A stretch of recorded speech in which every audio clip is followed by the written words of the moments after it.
Today we're going to talk about cyclical bulking, the most effective way to gain muscle without fat, the most effective way to increase insulin sensitivity, to increase nutrient partitioning, which basically means the ability to move the food you eat into your muscles as opposed to your fat stores. All right, so cyclical bulking is an alternative way to gaining muscle and losing fat as compared to the traditional models of excessive bulking for months and months on end, and then excessive cutting followed by that. So what we're doing is we're basically breaking up in a really long bulking cycle and a really long cutting cycle into shorter cycles. So I'll give you two clear examples. The traditional way of building muscle and losing fat would be to bulk for 6 months and then cut for 4 months. We've all heard this preached from a lot of old school bodybuilders, and there's certainly merit to this, and I actually promote this style for ultra skinny guys, newbies, and this was the approach that I actually took in my first transformation way back in the day when I was 22, over 10 years ago. Over the years, I've evolved my knowledge and I've looked for more efficient ways to build muscle and lose fat while maintaining my waistline and not getting fat in the process. And what I've found to be the most effective way is cyclical bulking. 2 weeks of bulking followed by 1 week of cutting. Now this is one variation, and this is the method we teach in 21-day fast mass building, a great program that we released 2 years ago.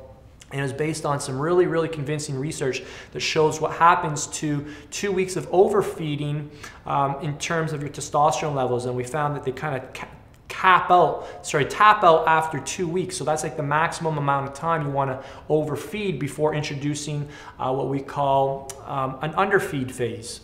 And the underfeed phase is where we reduce your calories substantially. And this is all based on maximizing insulin sensitivity. So 2 weeks of cutting, 2 weeks of bulking, 1 week of cutting, 2 weeks of bulking, 1 week of cutting. So to answer your question, yes, cyclical bulking can be used long-term. In fact, I recommend it.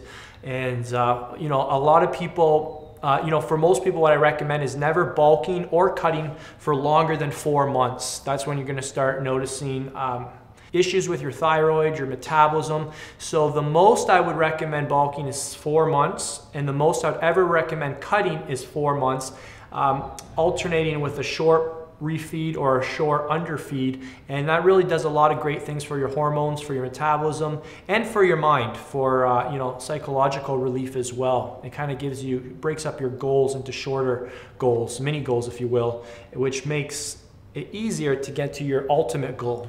All right?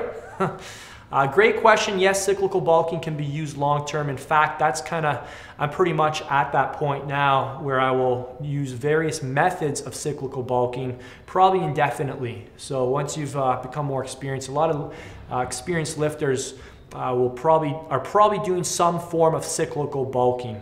All right, guys, it's time to hear from you. I want to know what method of cyclical bulking was most effective for you. Was it 2 weeks of overfeeding, 1 week of underfeeding? Or was it more like maybe 6 months, 2 months? You tell me. Share your experience below, and I'm sure the other subscribers of this channel will benefit from your feedback as well, because everybody values other people's experiences, and that's how we learn. We look for trends and we try to duplicate them into our own experiences, and we keep what works, we throw away what doesn't. Thank you so much for watching. We'll see you soon.